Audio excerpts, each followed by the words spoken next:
Mari kita berdoa. Itulah kerinduan kami ya Tuhan. Kami bersyukur untuk kasih karunia-Mu begitu luar biasa atas diri kami. Engkau yang begitu baik sepanjang hidup kami, sekalipun Engkau mengenal siapa diri kami ya Tuhan. Sebentar kami akan membaca, merenungkan kebenaran firman-Mu.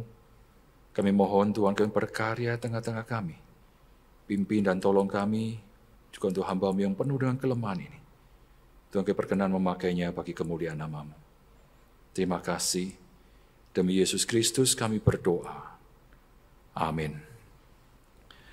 Mari bersama-sama kita membuka firman Tuhan yang terambil dalam 1 Timotius pasal yang pertama, ayat yang ke-12 sampai yang ke-17. 1 Timotius pasal yang pertama,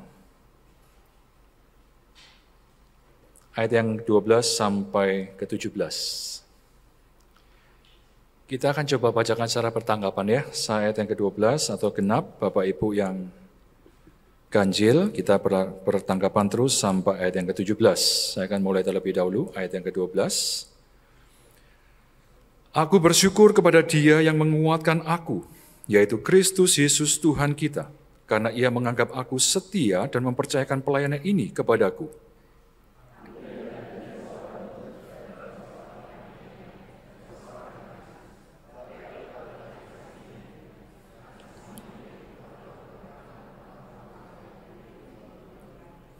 Malah kasih karunia Tuhan kita itu telah dikaruniakan dengan limpahnya kepadaku, dengan iman dan kasih dalam Kristus Yesus.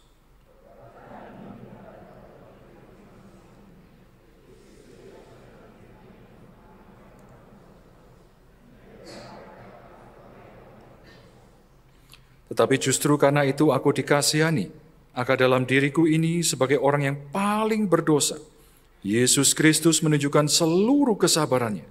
Dengan demikian, aku menjadi contoh bagi mereka yang kemudian percaya kepadanya dan mendapat hidup yang kekal.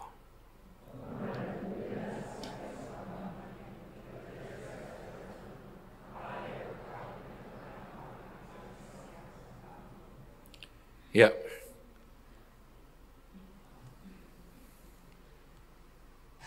Sorry. Ya, mungkin dibantu aja dari atasnya.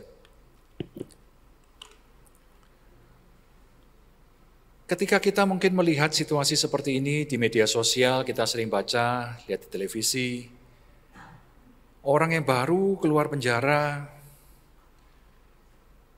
dalam hitungan mungkin tidak sampai hari, mungkin hanya jam, bahkan menit, ketangkep lagi. Masuk penjara lagi. Oh belum, masuk kantor polisi dulu ya. Kejahatannya sama, kumat lagi, terulang lagi. Ketika kita melihat mungkin orang-orang semacam ini, apa yang terlintas dalam benak kita? Masih ada harapan nggak ya bagi orang-orang ini? Bisa berubah nggak ya? Kira-kira kita melihatnya seperti apa?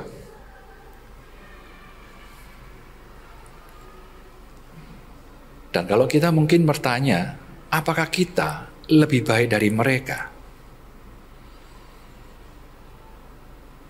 Tadi kita barusan minta ampun ya sama Tuhan ya, doa pengampunan. Permisi tanya, setelah itu kita mikir apa? Apakah pikiran yang lain lagi? Apakah mungkin ada dosa yang terlintas lagi? Atau mungkin kita sehari-hari di rumah? Minta ampun sama Tuhan. Tapi kemudian jatuh lagi, dosa yang sama lagi. Terus bedanya sama mereka apa? Mereka masuk penjara, kita enggak gitu ya. Kita mungkin penjara yang lain kali ya. Bukan penjara yang fisik besi seperti itu di lembaga pemasyarakatan. Tapi mungkin dalam penjara dosa-dosa kita. Di mana kita terbelenggu di dalamnya tanpa kita menyadari bahwa kita mungkin merasa lebih baik. Coba kita lihat slide selanjutnya. Ketika Paulus mengatakan tentang kasih karunia Allah bagi kita. Jelas dia mengatakan kasih karunia Allah melampaui segala jenis kejahatan dan dosa manusia. Selanjutnya. Kalau kita lihat di ayat yang ke-9 dan ke-10 yang kita bulan lalu ya, kita pelajari ini, Paulus menuliskan sederetan kurang lebih ini loh, orang berdosa itu ini. Dikatakan di pertama itu dikatakan apa? Orang durhaka dan lalim, bahasa yang dipakai. Orang fasik, orang berdosa, orang duniawi, tidak beragama. Terus lanjut ya. Nah menariknya kemudian masuk ke pasal yang kita perikop yang kita baca tadi, ayat 13. Dia mengatakan apa? Orang itu orang berdosa, iya. Di antara orang berdosa, dia mengaku diri, aku yang paling berdosa. Loh, kenapa? Kalau kita coba pikirkan, dia sampai menggunakan istilah di ayat yang ke-15 itu ya. Oh, ayat yang ke-15 ini ya. 13, sorry. Penghujat, penganiaya, ganas. 3 kata yang cukup untuk mewakili, mungkin dia mengatakan aku sebenarnya lebih berat daripada yang ayat 9 dan 10. Itu orang-orang yang mungkin melakukan banyak dosa, istilahnya katakanlah, tapi mereka bukan melawan tubuh Kristus secara langsung. Aku, Paulus ya, bukan saya maksudnya ya, Paulus mengenal firman Tuhan, hukum Taurat begitu luar biasa. Murid Gamaliel ngetop, luar biasa itu. Tahu banyak hukum Tuhan, hukum Taurat, saya kuasai dengan begitu luar biasa. Dengan gairah yang menggebu-gebu, membara sekali, saya mengejar siapa? Tubuh Kristus. Aku yang mengira aku tahu Tuhan, tapi yang sebenarnya aku tidak mengenal Tuhan sama sekali. Aku justru mengejar tubuh Kristus dan aku mau mematikannya. Sehingga apa? Dia merasakan dalam dirinya, aku tidak layak. Tapi dia bilang apa? Ini di luar iman dan pengetahuanku. Aneh ya. Orang yang mengenal hukum Kristus, hukum Taurat, justru tidak mengenal Allah. Wow. Coba kalau kita dalam poin ini dulu kita refleksikan dalam diri kita. Mengenal hukum Allah, tahu hukum Allah, tetapi tidak mengenal Tuhan. Sehingga kita dengan simpel sekali, dengan gampang sekali kita akan segera melakukan dosa. Gampang sekali, seolah-olah kita jauh lebih baik daripada orang yang lain. Paulus terbalik. Dia mengatakan, aku yang paling berdosa. Dan ini degradasinya sangat jelas. Di surat-surat sebelumnya dia mengatakan, di antara para rasul, wah itu kan orang kudus semua gitu ya, aku paling berdosa. Turun lagi, di antara semua jemaat Tuhan, anak-anak Tuhan, aku paling berdosa. Masih lumayan. Di antara orang berdosa, aku paling berdosa. Pemahaman seperti ini coba kita pikirkan baik-baik. Kira-kira seperti apa ya?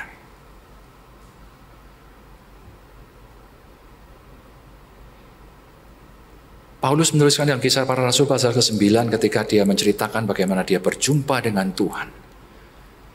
Dia merasakan ada satu pribadi yang berbicara kepada dia secara langsung. Siapa engkau Tuhan? Akulah Yesus yang kau aniaya itu. Saya bingung ketika kita mungkin membayangkan gambaran-gambaran semacam ini. Coba kita lihat mungkin dalam slide selanjutnya. Tahu peristiwa ini ya. Saya gambarkan seorang penjahat dengan satu temannya melakukan banyak kejahatan seperti yang tertulis tadi ya, 9-10 itu ya. Curi lah, rampok lah, bunuh orang, macam-macam, komplit. Mungkin tambah istilah dipakai oleh Paulus, penghujat, penganiaya, ganas, lengkap sudah. Satu saat ketika mereka melakukan aksinya, ketangkap. Dan akhirnya harus dihukum, jalani hukuman. Sudah dok, hukuman mati. Ya wis, pasrah. Ya apalagi. Ketika jalani hukuman itu, ada satu orang lagi dihukum. Ikut. Mereka berdua tambah satu, 3. Dalam proses yang sangat singkat ini dia berusaha melihat orang ini siapa. Kalau aku boleh aku tahu, ini siapa. Tapi dalam proses ketika jalani hukuman, apa yang dia lakukan, apa yang dia omongkan, bahkan ketika sudah di atas kayu salib itu, dia masih melihat bagaimana orang ini bertindak, berkata-kata. Mungkin awalnya dia bersama dengan temannya masih ikut ngolok-ngolok orang yang di bawahnya, kok ikut ngolok-ngolok dia, aku tak melok sih ya. Jadi memang ungkapannya kekesalan hati yang dia tidak bisa kendalikan. Tapi kemudian ketika dia sadar melihat orang ini, temannya masih ngolok-ngolok, dia hanya baru sadar, hei, kamu tidak sadar ya, orang ini siapa? Kita dihukum ini puantes, kita ini bajingan. Iya, tapi orang ini, dia tidak bersalah. Kemudian muncullah kalimat yang kita baca ini. Yesus, ingatlah akan aku apabila engkau datang sebagai raja. Dijawab oleh Yesus langsung. Saya bayangkan Yesus noleh ke arah dia dan bilang, aku berkata kepadamu, sesungguhnya hari ini engkau bersama aku di Taman Firdaus. Coba bayangkan kira-kira orang yang disalib di sebelah Kristus ini, kira-kira dia akan merasakan seperti apa? Ketika dia menyadari siapa Tuhan dan dia merasakan aku ini tidak layak. Orang ini terlalu kudus bagi saya, ini waduh aku nggak ada bandingnya. Dia menyadari siapa dirinya. Dan jika dia mengatakan Tuhan nanti, ya dia bayangan dia nanti satu saat mungkin dia sempat berpikir, wis aku ndak apa-apa, aku ngalami dihukum, dihancurkan dulu, pokoknya nanti kamu udah datang, ingat tuh aku ya. Tapi Yesus langsung jawab, hari ini juga. Satu hal yang wow, yang tidak terbayangkan terjadi.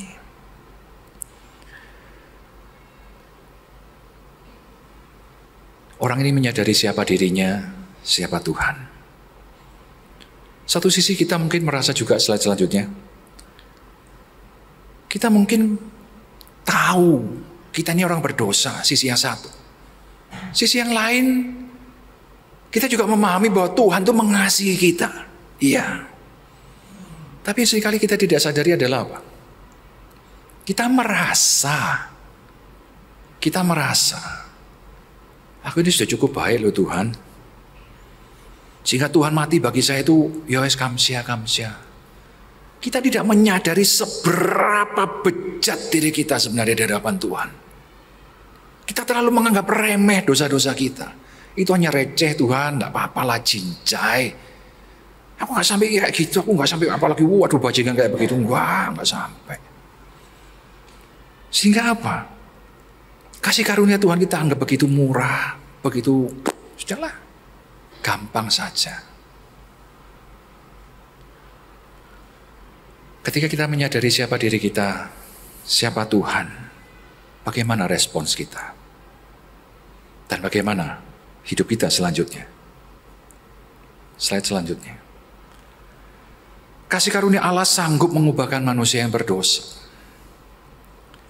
Ketika kita melihat bagaimana Paulus menyambung dari ayat ke-11 ketika dia bilang, dia itu diberikan kepercayaan oleh Tuhan. Wow, aku ini orang berdosa. Tuhan memberikan kebenarannya itu kepada saya. Aku dipercaya sekarang. Wih, slide selanjutnya. Paulus sangat sadar Tuhan memberikan kesempatan kepada dia. Kalau kita kembali baca Kisah Rasul pasal 9 di mana dia mengalami pertobatan itu. Dia dalam semangat yang menggebu-gebu luar biasa, dia merasa diri begitu benar. Bahkan di hadapan Allah. Ketika dia berjumpa dengan Yesus dan dia kaget luar biasa. Loh, ternyata selama ini aku justru mau membunuh Tuhan. Yang aku pikir aku layani dengan segenap hidupku. Dalam gambaran saya, Dia bisa bertekuk lutut dengan lemas di hadapan Tuhan. Dia jatuh bersujud di hadapan Tuhan. Tapi pada saat itulah justru Yesus menghampiri dia, merangkul dia, memeluk dia. Yesus tahu soal dia mengatakan, it's okay. It's alright.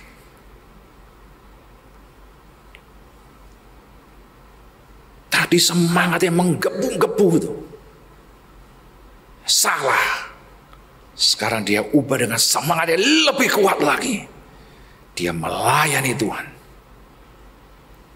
Dia memberikan hidupnya kepada Tuhan. Slide berikutnya.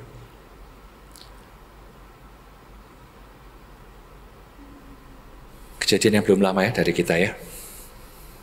Paling kiri, gambaran paling kiri, saya tidak tahu jelas mungkin tulisannya. Bapak ini sedang memegang tangan jenazah anaknya. Putrinya itu ketimpa mati, belum sempat diangkat. Bapak ini pegang tangannya terus. Gambar yang lain mungkin kita lihat bagaimana mereka berjuang naik turun di tengah ruingan, reruntuhannya begitu luar biasa. Coba bayangkan, kalau ada orang misalnya di situ tuh masih hidup tapi dia sudah tidak bisa apa-apa, sudah begitu lemas, suara sudah tidak bisa berdengar dan sebagainya. Ketika dia dengar orang ketebak-ketebuk di atasnya, dia kira-kira berpikir apa ya?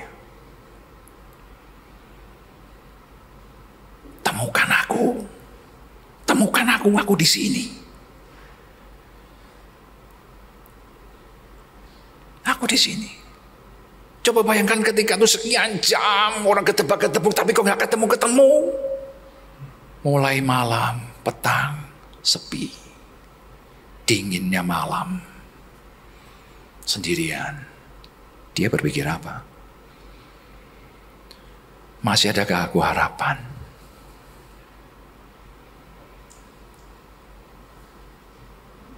Orang-orang yang berhasil diselamatkan beberapa ada sekian hari selamat. Ada yang tua, muda, bahkan ada seekor anjing dan macam-macam itu ya. Saya nggak tanya anjingnya ya, saya tanya orangnya. Ada yang ditemukan itu dia ngomong dalam bahasa agama mereka tentunya. Aku sudah dekat sekali dia bilang. Dengan apa? Kematian. Seolah-olah aku sebentar lagi akan memandang muka Tuhanku, dia bilang. Tapi aku sekarang ditarik keluar dan aku melihat cahaya matahari lagi.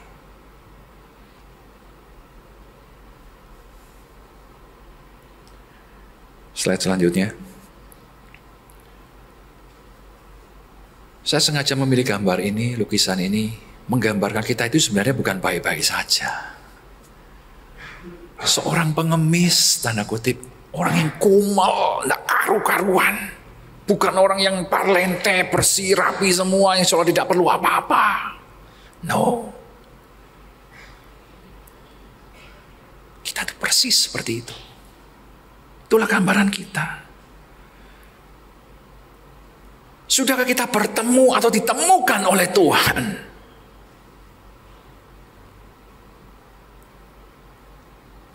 Cobalah kembali kita mengingat Injil Kristus bagi kita. Bahwa dia begitu mengasihi kita. Dia mencari kita. Gambar yang dipakai firman Tuhan, satu domba aja dibelani, 99 ditinggal. Kalau kita hitung-hitung risikonya besar mana ya? Tapi dia rela membiarkan 99 ini aman. Tidak usah khawatir. Satu ini loh yang tak belani.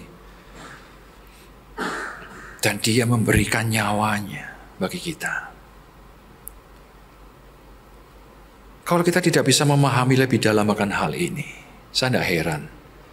Sikap yang muncul dalam kehidupan kita akan seperti apa, saya tidak heran. Kita akan selalu kembali terjebak, memikirkan hanya untuk diri kita sendiri. Gairah untuk Tuhan, forget it. Banyak orang-orang yang datang ke gerejanya memikirkan, aku dapat apa dari gereja? Aku bisa dapat apa? Hanya itu yang dipikirkan. Tapi mereka tidak pernah memikir, aku bisa berikan apa untuk Tuhan. Saya tidak katakan gereja, Tuhan.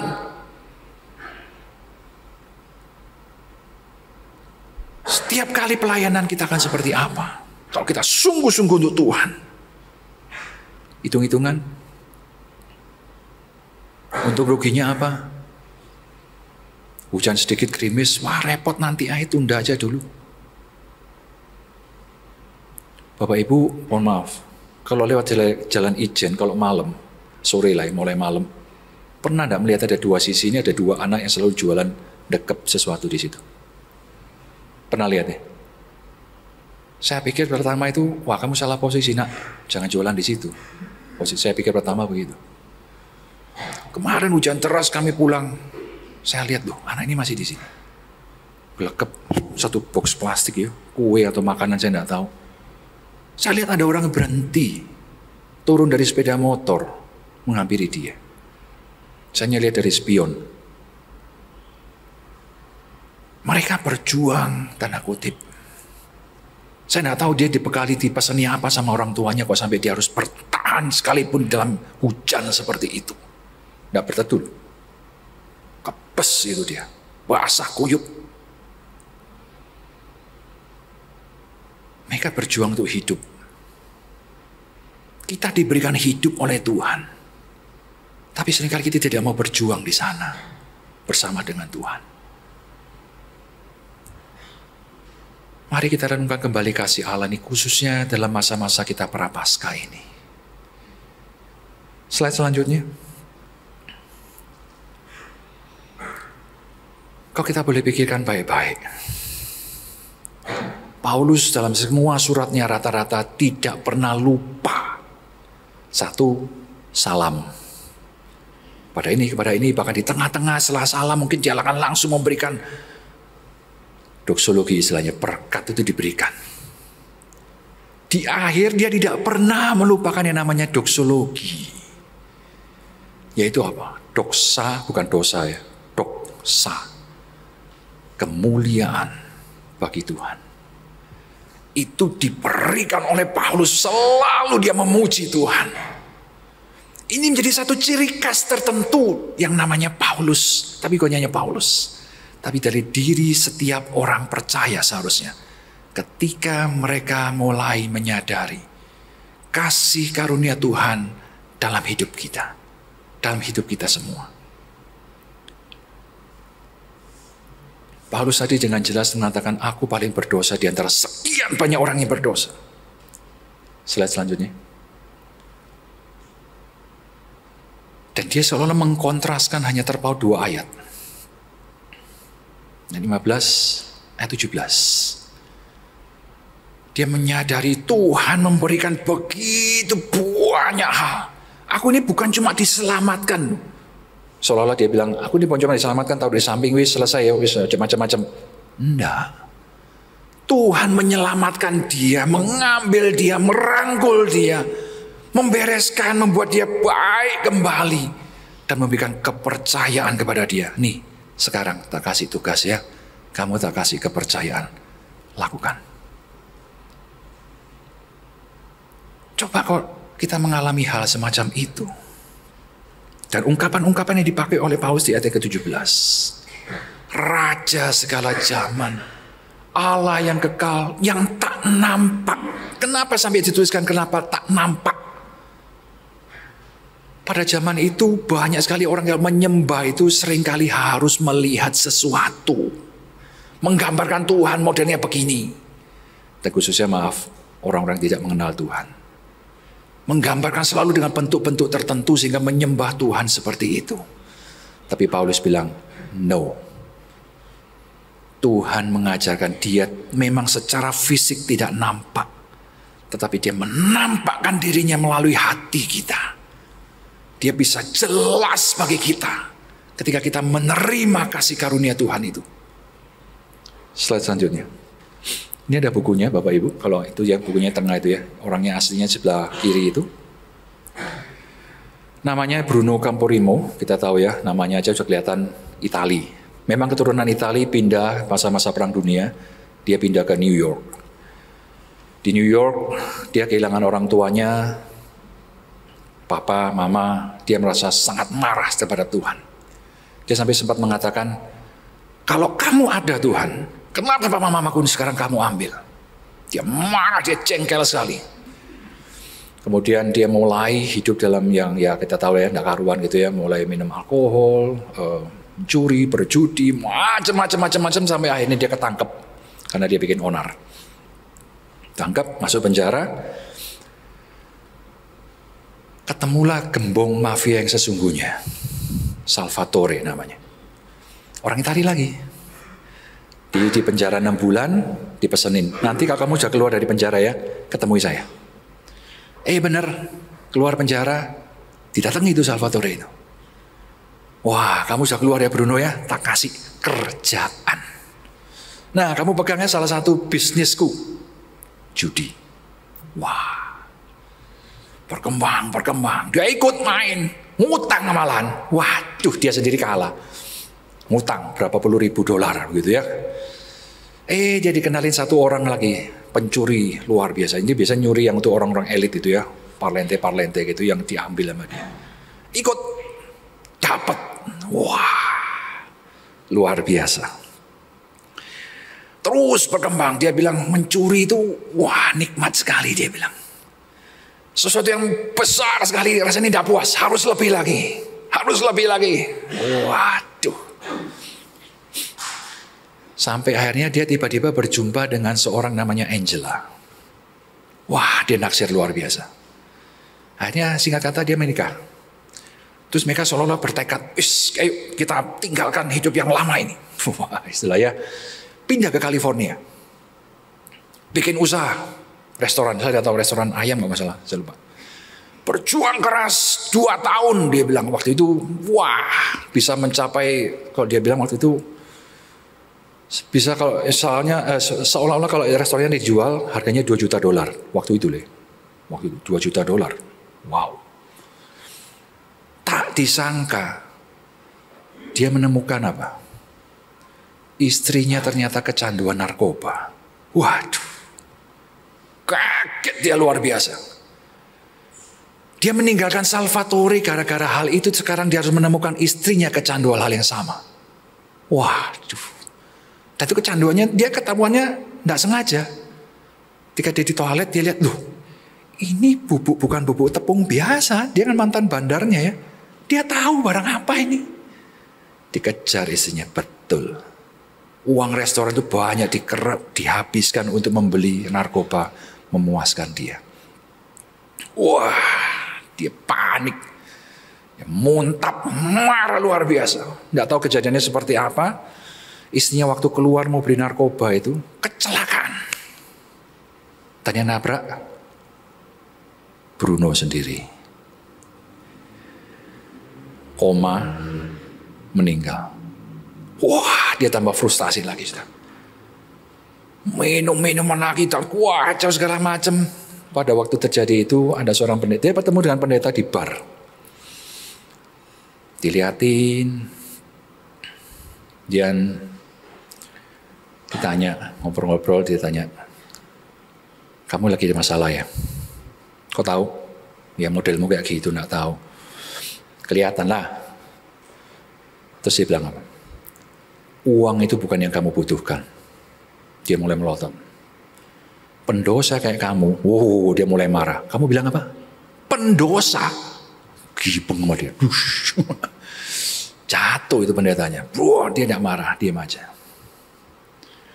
Pendosa kayak kamu perlu Kristus yang mengasihi kamu.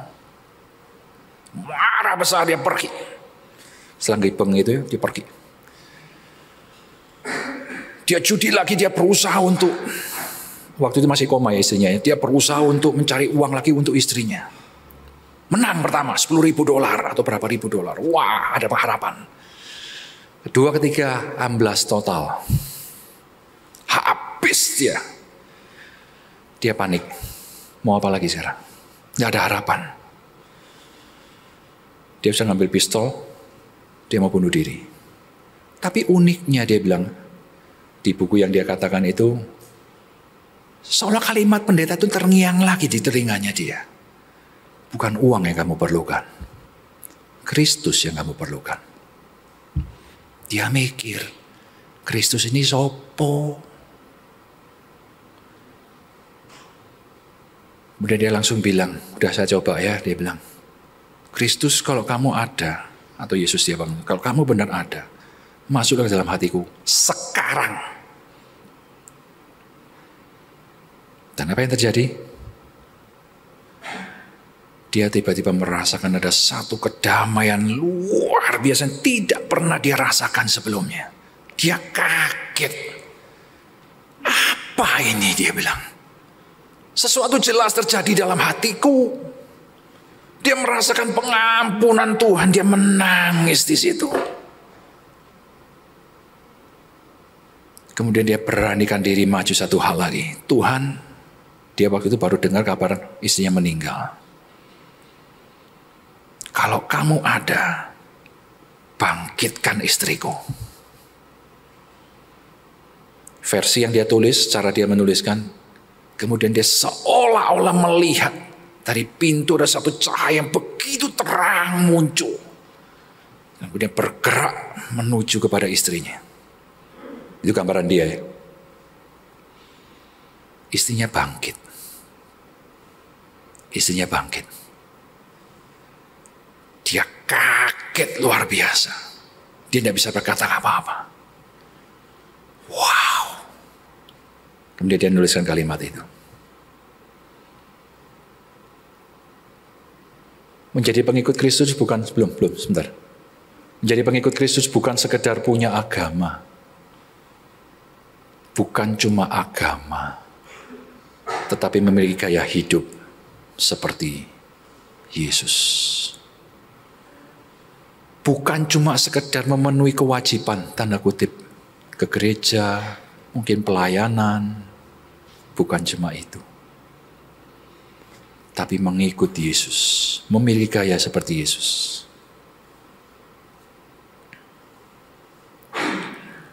Makanya kalau Bapak Ibu tadi sempat mungkin bingung kali ya. Lihat warta sama lihat judul yang tadi saya kasih mungkin agak bingung ya. Di warta sebobrok apapun masih bisa kok. Gitu ya. Saya kasih contoh di sini, kasih tanpa batas. Inilah yang ingin saya ungkapkan. Orang sebobrok apapun masih bisa mengalami perubahan. Karena kasih Kristus yang tidak terbatas itu. Kalau di antara kita saat ini mungkin ada yang merasakan, aku ini, gak pantas. Coba lihat lagi. Dosamu sebesar apa sih? Saya tidak meremehkan masalah dosa ya. No, tetap itu adalah dosa yang serius. Tapi jangan pernah pikir bahwa kita seolah-olah tidak punya pengharapan lagi. Slide selanjutnya. Dari 3 poin yang tadi kita bicarakan. Tentang pengampunan, tentang dampaknya bagi kita. Sudahkah kita sungguh-sungguh mengalami pengampunan dari dosa-dosa kita? Dan bagaimana respons kita? Jangan sampai kita merasakan, kalau kita sering mendengar pertanyaan ini kemudian kita merasa kebal. Itu tanda-tanda yang sangat-sangat tidak baik.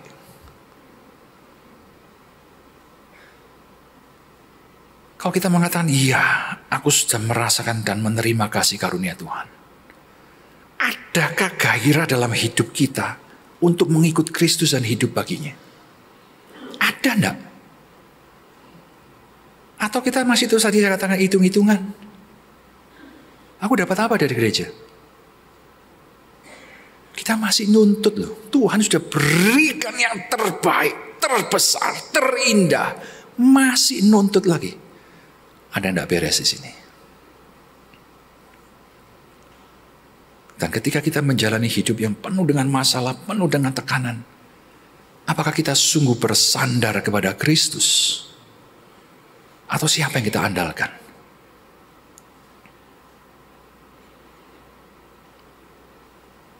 Poin yang ketiga, perubahan hidup Apakah hidup Anda, menurut Anda, sudah memuliakan Tuhan? Dalam arti betul-betul total untuk Tuhan. Menjauhi dosa, bukan kita orang sempurna, kita masih berjuang, saya tahu kita bisa jatuh dalam dosa. Tapi bukan kesukaan kita lagi untuk berbuat dosa. No. Saya tahu pergumulan beberapa kita tidak mudah, sangat tidak mudah, saya tahu. Tapi masih ada satu perjuangan untuk terus berjuang. Lebih baik lagi supaya kita menghindari dosa-dosa itu. Atau saya mungkin terjemahkan dalam pertanyaan yang lain. Bagaimana orang-orang sekitar Anda melihat hidup Anda? Apakah mereka bisa melihat Kristus dalam hidup Anda? Coba renungkan baik-baik.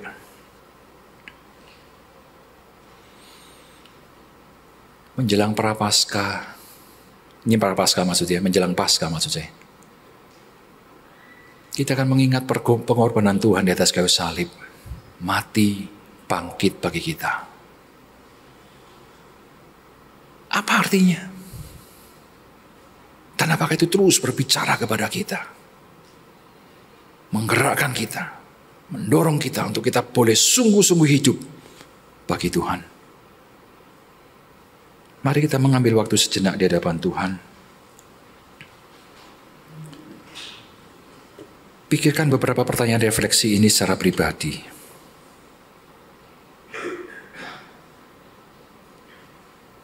Ambillah waktu sejenak di hadapan Tuhan dan berdoalah. Jangan sia-siakan kasih karunia Tuhan ini. Kalau pagi ini kembali dia mengetuk pintu hatimu, jangan keraskan hatimu.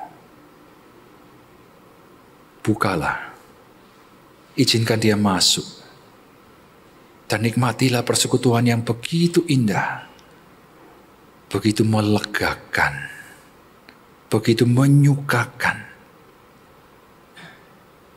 Jangan cuma dengar dari orang lain, alamilah sendiri dalam hidupmu. Berdoalah secara pribadi di hadapan Tuhan.